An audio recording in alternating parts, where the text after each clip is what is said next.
Hello everybody, it's Andrew here. This is episode 10 of the Let's Play series of Transport Fever 2. As it stands, or as we start out in episode 10, we are currently sat outside Ripley Farms, looking towards a steel mill where we can see what I believe is our coal train just departing the station and our steel train just arriving at the station, with the hopes of picking up a full load to transport it to our machines factory just over the other side of the mountains off to our left. Now in the last episode what we did is we started supplying lumber, or got the lumber supply chain up and running to the machines factory. We utilised a few ships on that line, transporting the logs from Bridgwater Forest number 2 down to the machines factory.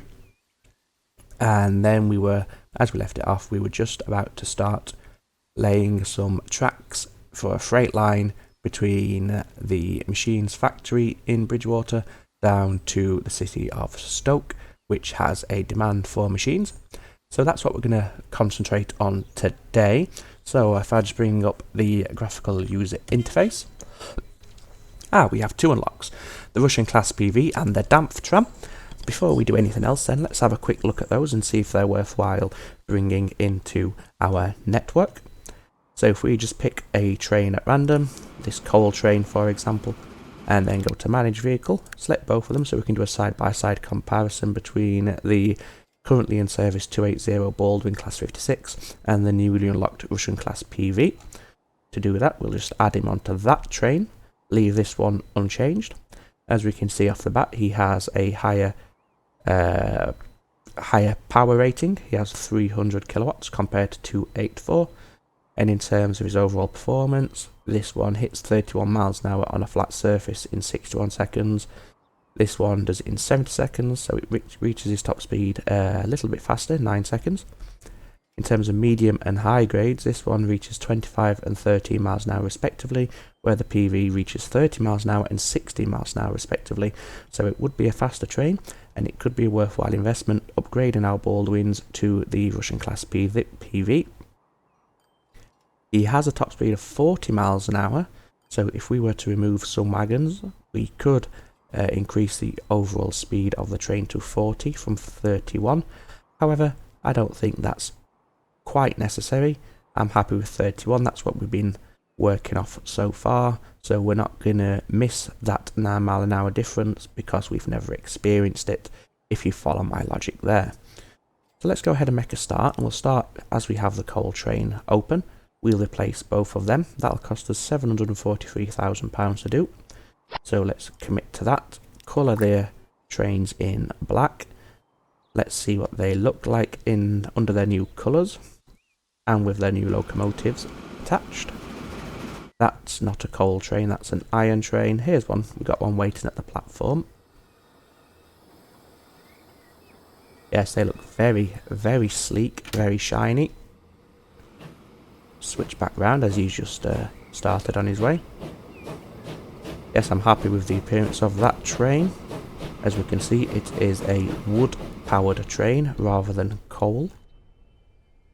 So what we can do now is, while we have a bit of money in the bank, we shall replace as many of our Baldwins as we can to the newly unlocked Class PV. So that'll cost us 1.1 million to upgrade that. And we'll go ahead and do that. Again, apply the appropriate colour scheme to that train. Next we shall... let's see what effect it would have on our intercity trains, actually our passenger trains. So manage vehicles, yep, select all 4 of them. Drop the Baldwin, add the Class PV.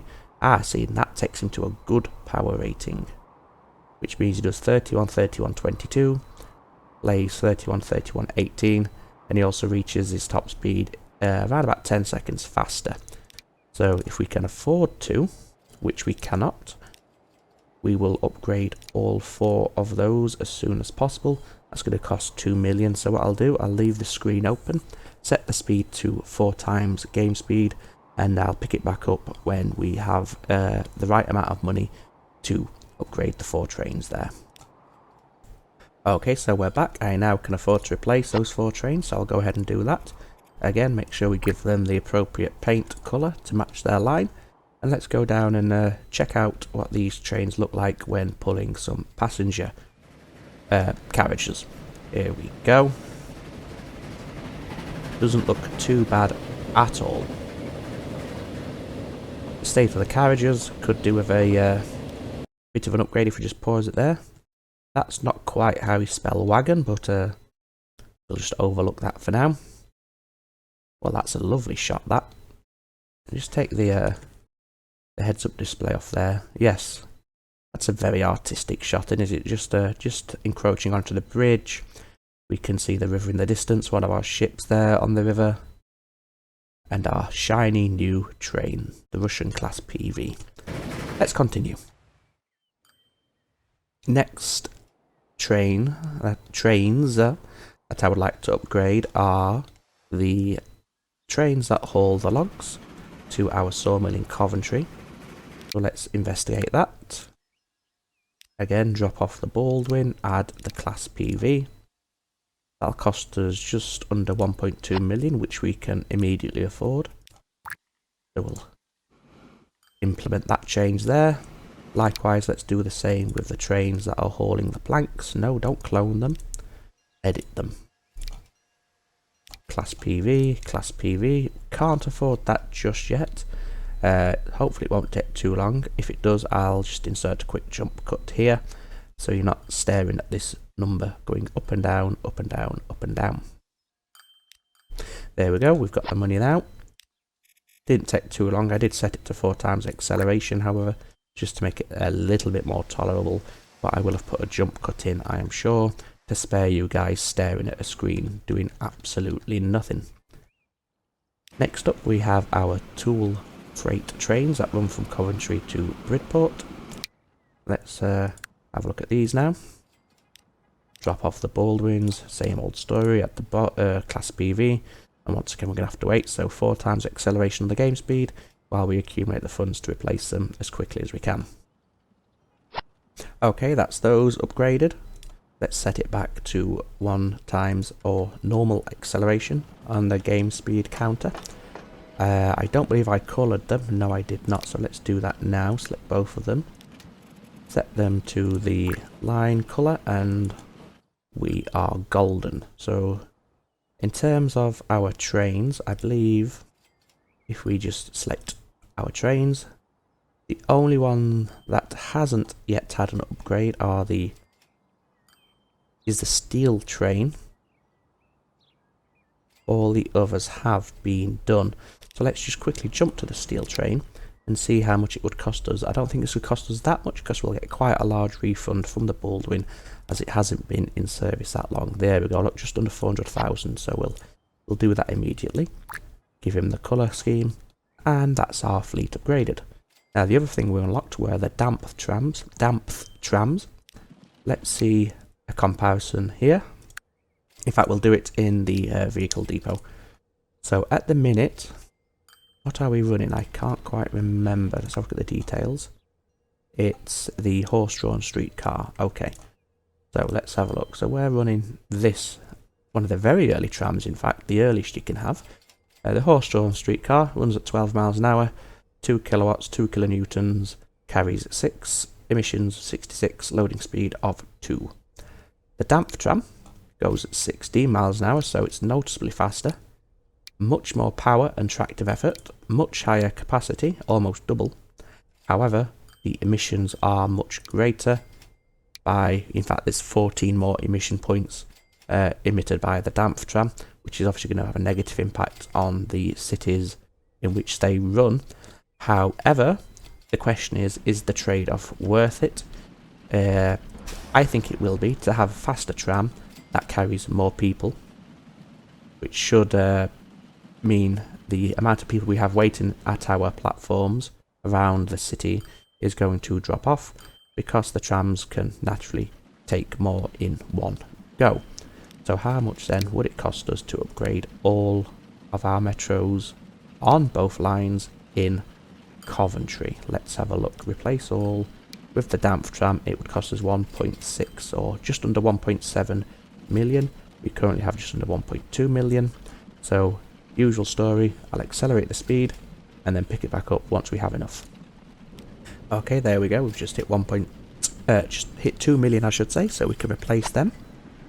So now we have damp trams. They're going to be quite noisy, which is unfortunate, but as I said, it's a price I am willing to pay for increased throughput and speed. There are no trams in Bridport, so we can bypass that. Similarly, we have no trams in Bridgwater. Do we have any in Morley? I don't believe we do, no. So at the minute it is only Coventry that has a tram system. So we are done in terms of upgrading for the time being. Now back to where we were going, what we were going to be focusing on, which is running a freight line from the machines factory down to Stoke. So what we will do to that end is initially we'll plan the route, and we'll walk the route, if you know what I mean. So clearly we're going to branch off somewhere around here, and we'll run down the way, over the road, bypassing or skirting around the coal mine. That will leave us enough room to branch off if we want a branch line to pick up coal from that coal mine. And then we carry on. If we just hug the side of this mountain here, we can again just go around above the oil well here, with room for a station to branch off if we need it later on. And then we head down this slope off the mountain, off the foot of the mountain, and I believe we'll put our cargo station where this copse of trees is currently located. Or would we be better putting it on this side? Because obviously the city layout has a residential on the right, the commercial and industrial on the left, and the commercial and industrial aren't affected by emissions. So for me it might make a bit more sense just to put it over here, and then we'll run this way. We could come alongside the road here, cross the road here, past the coal mine as discussed, and then drop the connection into the existing line just here. Yes, that to me makes the most sense. So we'll make a start on that. We'll take a line off just here. For now we will keep it flat, the same gradient as, so it's the same elevation as the existing line. And we'll make sure we have a nice smooth junction there without any of that ugly overlapping that can occur. That looks okay. I'm happy enough with that. So this is going to head this way, and we want to be heading down this direction.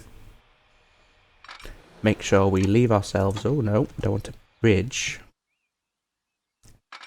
Yes, as I was saying, make sure we leave ourselves enough room for any future cargo platforms that we might want to incorporate on this coal mine. Can we just take the edge off that gradient a little? We've got plenty of space to bleed off elevation, so we don't have to do it quite so drastically. There we go, that to me looks a lot better. Bring the second track out to run alongside his twin. There we go. We're now running pretty flat. What sort of crossing has that made? I'll say nothing. So then we want to cross over this road here. Keep ourselves nice and flat. That's going to cause a hump in that road. But we could adjust the road after the fact if we want to, if we're unhappy with the hump. But the train line, the crossing line itself looks pretty good. So now we've crossed the road, and we want to, we just gently skirt around this this little hill here, this little forested area. Something like, I say, that. Shall we keep it? No, I think we're a little bit higher than where we're going to have our station, so we can start dropping down a little, just like that. Again, keeping the gradient as low as possible, so as not to bleed off too much speed from our trains. And then, oh, shall we have a little tunnel? I don't see anything wrong with that. Yeah, we'll take that tunnel. Carry on outside the other exit, the other end of the tunnel, not the other exit. And then we can go ahead and place down a cargo station. We want a dual track station as we're dropping off 2 goods. Or we will be dropping off 2 goods in the long term. Machines and obviously goods. And if we want him that way around, so the building is nearer the city. Yes, bit of a jump cut, I think. Yeah, as we're saying, I want the cargo building on the right hand side of the station because that's the side of the city. So the road connection won't impact and run over the train lines. So there we go. Let's rename him. We'll get rid of the on-Trent section. We'll just call it Stoke, and this is Stoke Cargo Hub, as it will form something of a hub in the not too distant future. We need to give him a road connection, keep it nice and flat, like so. It's not the best, but I'll be honest, I cannot be bothered to change it now. Link him to the existing road network up there, and we're also going to want to build us a road yard. Truck station. I need to start calling them by their proper name. So this is Stoke Cargo Hub. I believe that's what we call it. Yes, Stoke Cargo Hub. We also need a designated drop-off point for the machines that will be delivered. We'll go for that little bit there, and then if we just extend this road down to there, like so, that forms a natural loop for the trucks to take. To verify that, we'll get the line set up. There's no crossing over there, which is absolutely lovely. We want another silvery sort of colour. I suppose there's no harm if we use the same silver.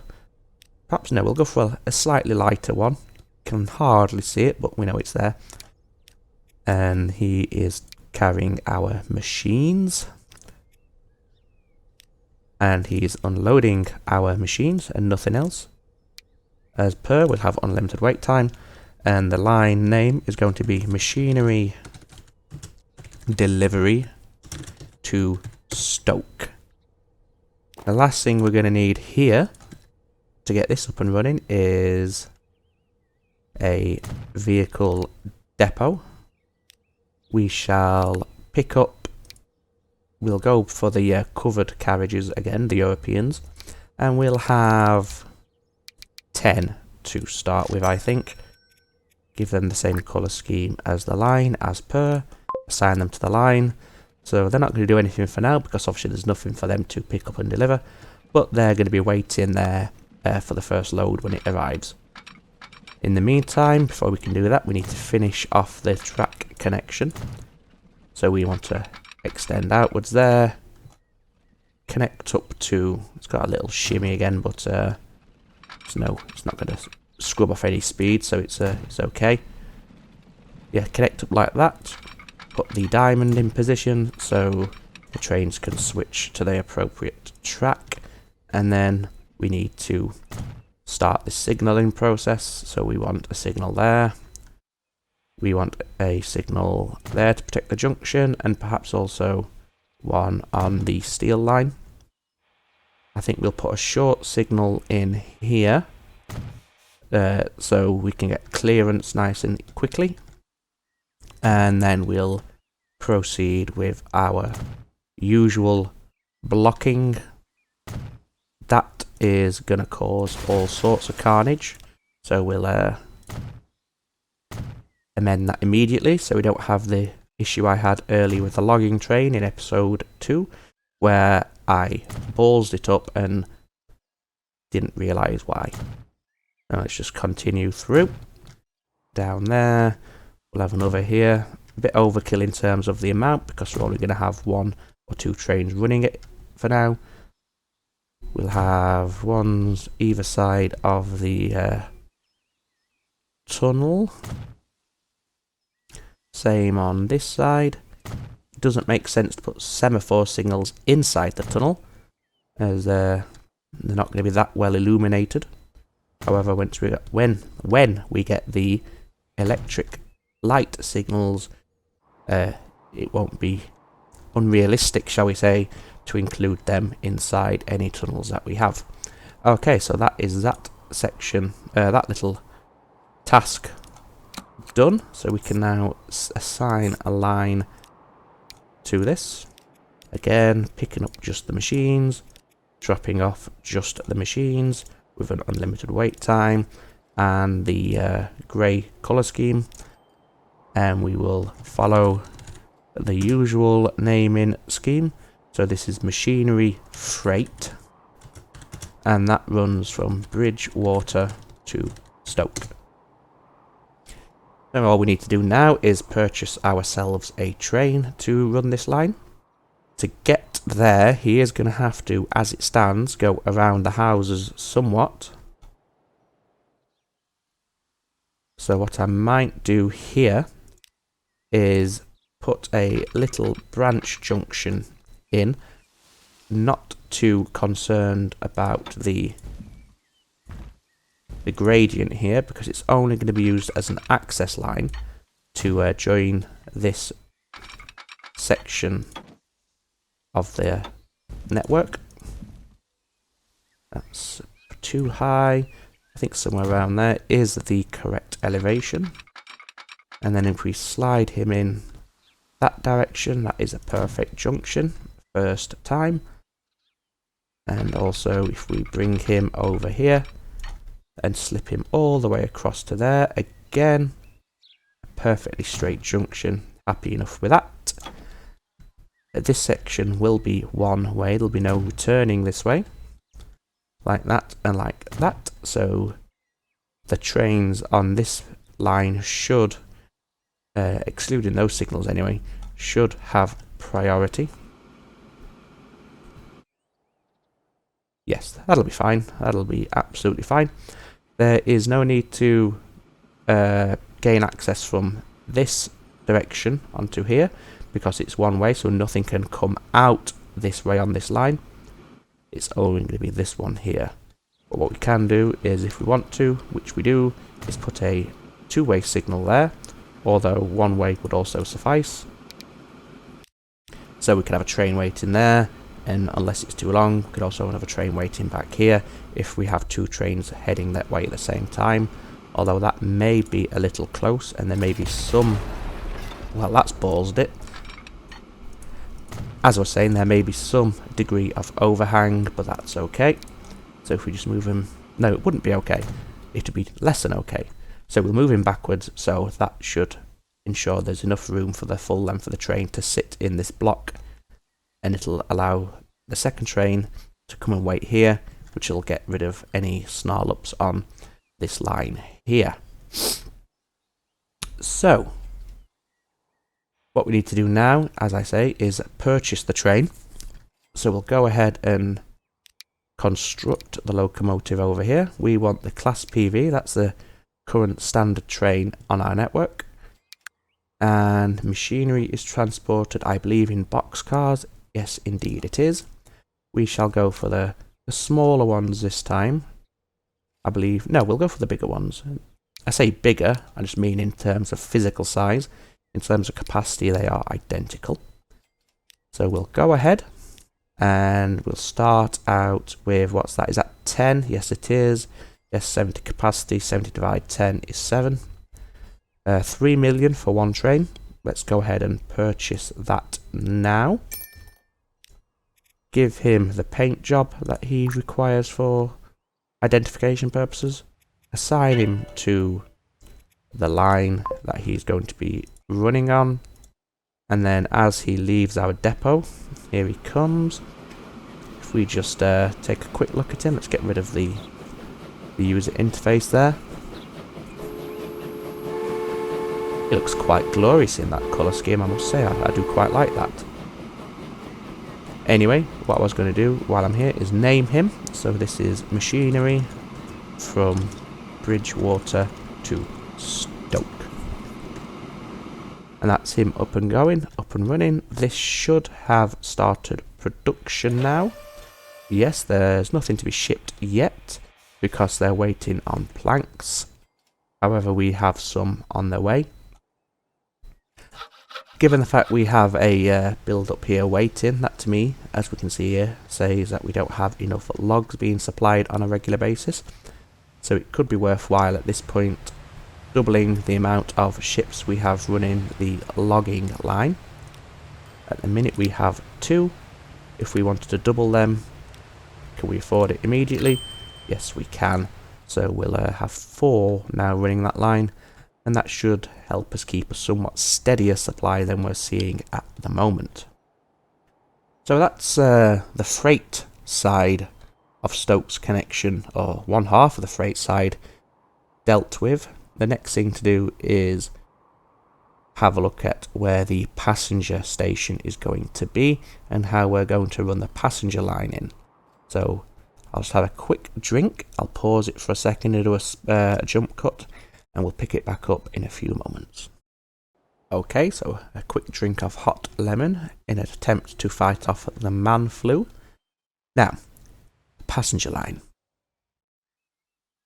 Do we want to have the passenger line incorporate some sort of bridge over the freight line so there's absolutely no interaction and the trains aren't going to be waiting on each other? Or would we get away with bringing it into the freight line and then perhaps almost immediately taking him off the freight line like so, and then running him perhaps this way over these 2 sections of road here and connecting him into the line on this little radius here? I think the way to do it will be, well, what we can do to start out, we will have him intersect this line and then branch off immediately up to where the passenger station is going to be located.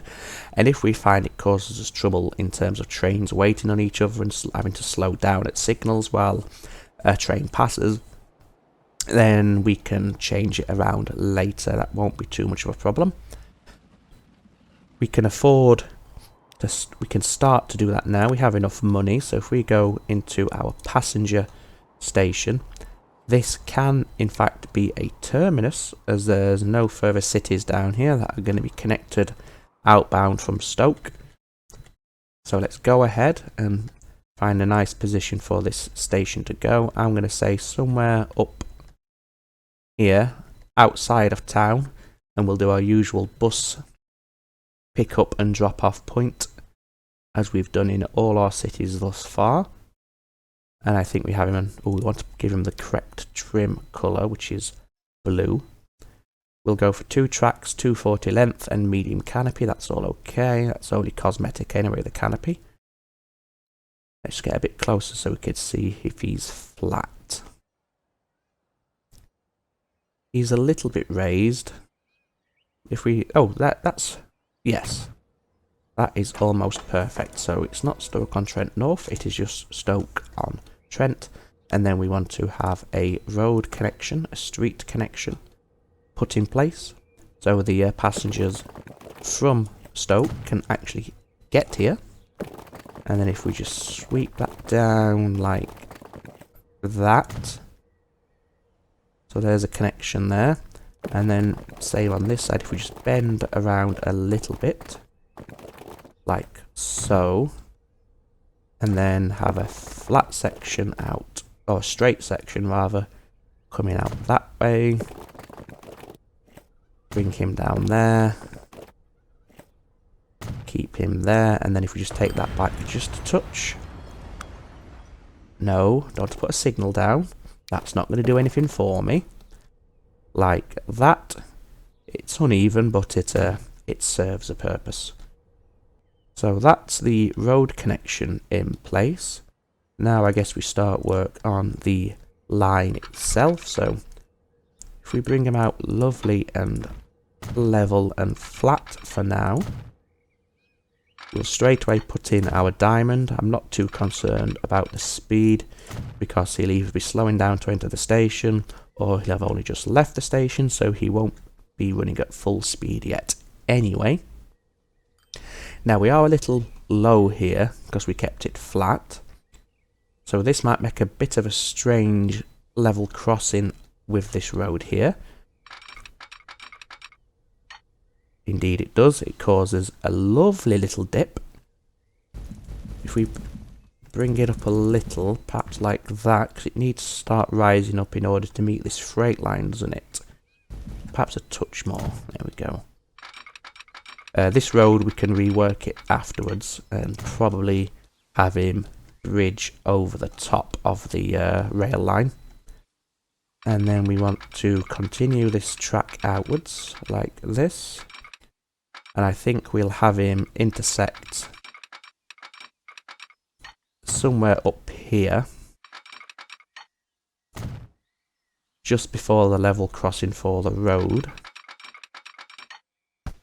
We bring it off. How does that look in terms of our junction? Not the best, but we can arch it a little bit using Z and X.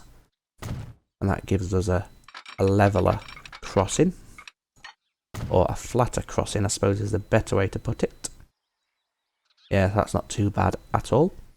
And then we can let him pass the level crossing there with the road, and we'll branch off around here. Again, we'll just use the Z and X keys there to even out the two tracks, so there's none of that overlap. Although we do have an overlap there, so we are going to have to get rid of that because it's snapping to the track, so there's no way to avoid it. However, perhaps if we have a straight, as long as we can, like that, that'll keep him parallel initially, and it won't be too snaky or windy, if you know what I mean, as it comes off. Yes, that looks better. And then we can branch him off away from the side of the freight line, off down towards that direction, heading towards Bridgwater station. Yes, that'll do quite nicely. We keep him straight as we can for as much as we can, keeping half an eye on where we want to be connecting in, which is around here in between these two signals in this block. So if we carried on straight, we're going to plough straight through our machinery factory, which it's not going to enjoy, so we need to curve just a fraction, like so, and then we'll immediately curve back the opposite way. Oh my life. Oh well, the trucks for the time being are going to have to make do with an artificial hump back. But that's okay, we can amend it in a few moments once we've finished the connection into the passenger line. That's nice. Okay, now can we get a lovely junction here? Let's see. Where's our line? Okay, it needs to be a bit further. Okay, so for the time being, we're going to have to do away with those signals to give us a space to connect into the line. Perhaps like that. How does that look? Ridiculous. Drop it down a bit. That's... That's not too bad. It's better than the one that the game wanted to put in, so I'll take it. And that is also that's better. That side's nice. There we go. Where's my confirm? There it is. There we go. Now we need to deal with the signals for the junction. We'll have them like that. And perhaps we'll fit in a short signal just here. After all, the passenger trains at the moment aren't that long. And then we want a signal there to clear this junction of any trains passing down towards Stoke. And then we continue on as normal with the blocking of the track itself. So let's go ahead and do that. There. Perhaps one over here. Get him level. No, he's not, but I'll just ignore it. Either side of that level crossing, and then we're going to need one here. And also, again, just to clear the junction as quick as we can, we'll have one there. That's okay.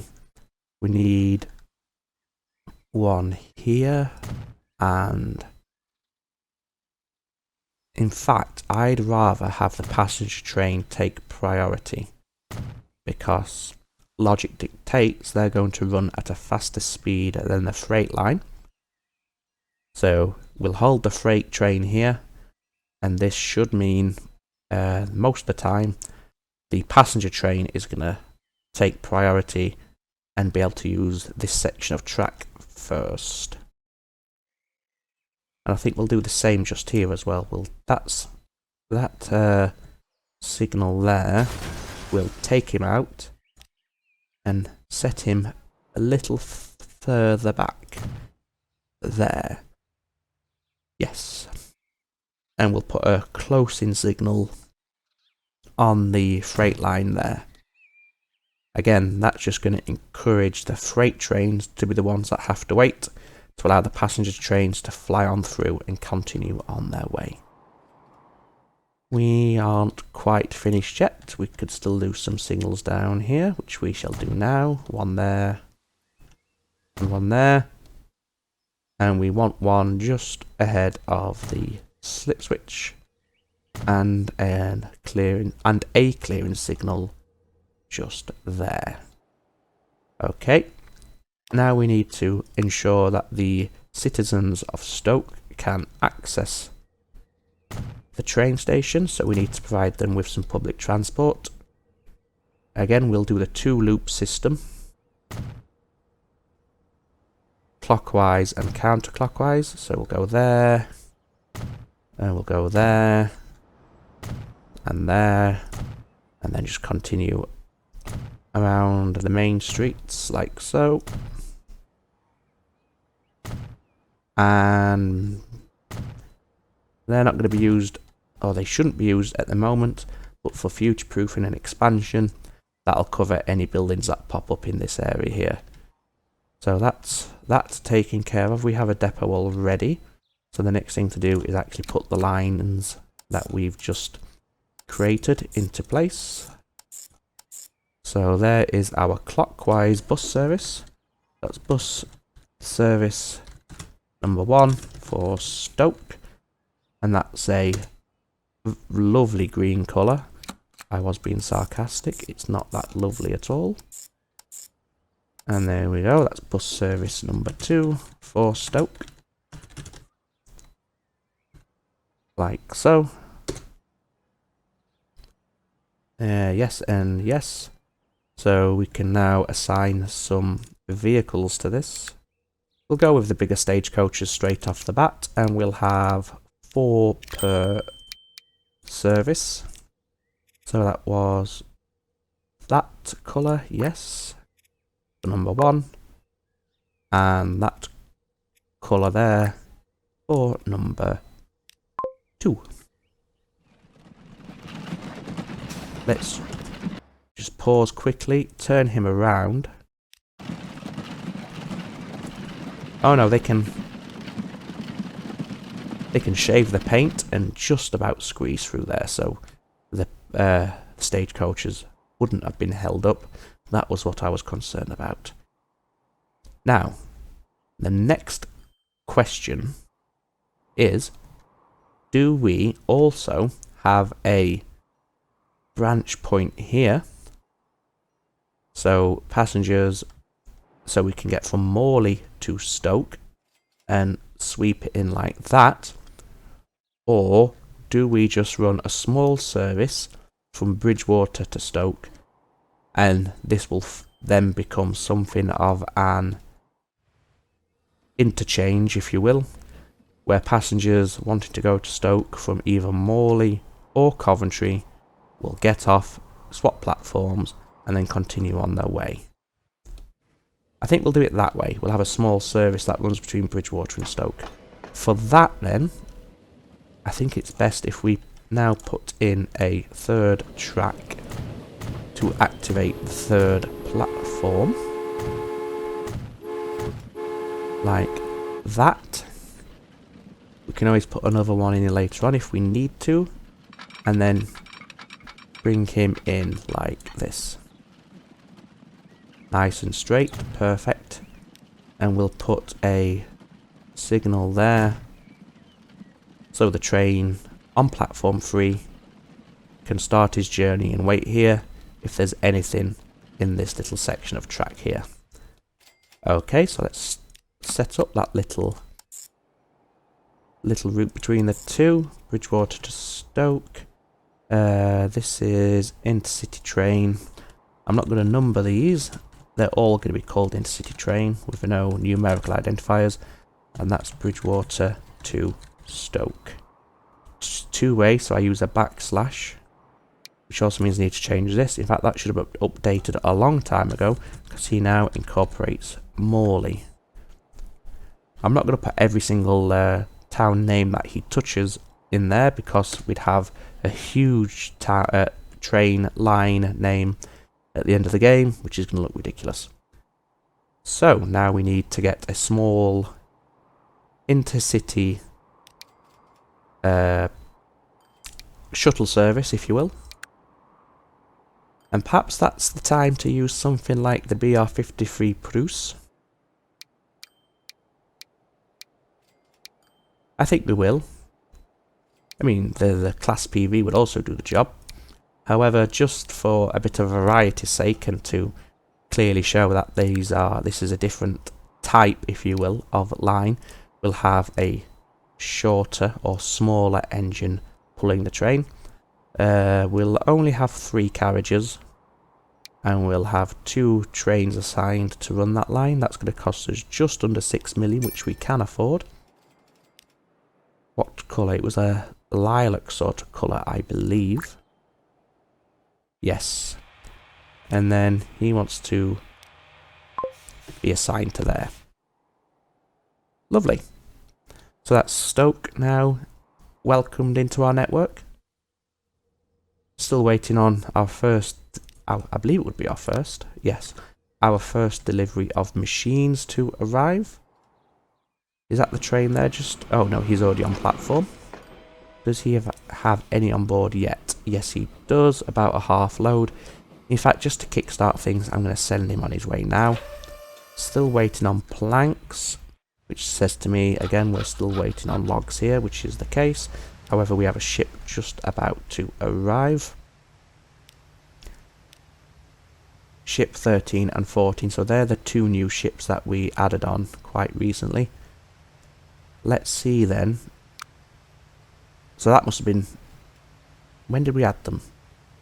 I don't remember. Has he made a delivery yet? No. That's ship 13, so there's no way ship 14 has made a delivery yet. No. But they should start to space themselves out. We have now created a fairly busy little river here, which is quite nice. Lots of shipping going on.